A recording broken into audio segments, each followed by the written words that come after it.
Aujourd'hui, nous inaugurons le salon AIOMA, qui est un salon destiné aux passagers haute contribution, comme je vous l'ai dit. Nous avons aujourd'hui 3 salons dans l'aérogare qui sont les salons gérés par la société Infinite, qui sont à destination des passagers qui voyagent en business. Et nous avons un projet d'ouverture d'un salon courant 2021 au niveau de l'arrivée, toujours opéré par la société Infinite, de manière à pouvoir satisfaire les besoins des passagers business à leur arrivée. Le salon AIOMA, qui est un salon, comme vous pouvez le voir, qui est de très très haute qualité, qui est destiné aux voyageurs à haute contribution, aux VIP.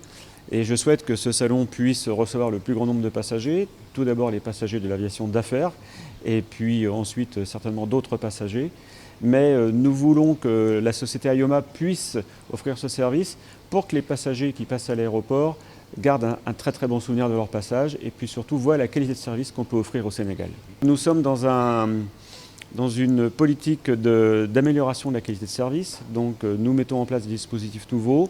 Nous avons des projets pour faciliter le passage des passagers dans l'aérogare avec des enregistrements sans contact, avec des facilités pour améliorer la fluidité.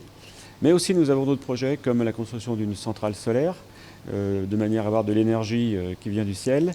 Et puis d'autres projets particulièrement environnementaux, de manière à montrer que l'aéroport est responsable et s'engage pour le futur et pour la planète, et surtout s'engage pour donner un bel héritage à nos successeurs. La pandémie a gravement affecté le transport aérien en général et l'économie du secteur aérien et touristique. En ce qui concerne l'aéroport Dakar-Béziagne, nous avons aujourd'hui un trafic qui équivaut à 48% du trafic de l'an dernier, soit une réduction de trafic de moins 52%. Donc c'est très difficile pour nous, mais nous nous estimons relativement chanceux puisque de nombreux aéroports n'ont pas atteint ce niveau de trafic ailleurs dans le monde et particulièrement en Europe. Donc nous travaillons à ce que le service soit assuré dans les conditions normales, avec une bonne qualité de service pour nos passagers, mais aussi en respectant toutes les mesures barrières et les mesures de sécurité vis-à-vis du Covid.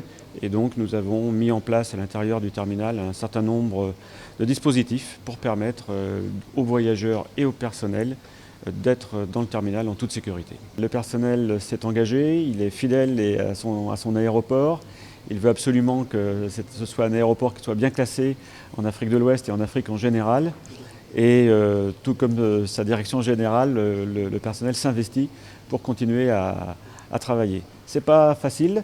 Nous avons demandé des efforts à nos collaborateurs qu'ils ont bien voulu accepter, des réductions de salaire, des réductions aussi de train de vie, c'est-à-dire qu'on ne dépense pas autant d'argent que d'habitude, puisque nous n'avons reçu aucune aide.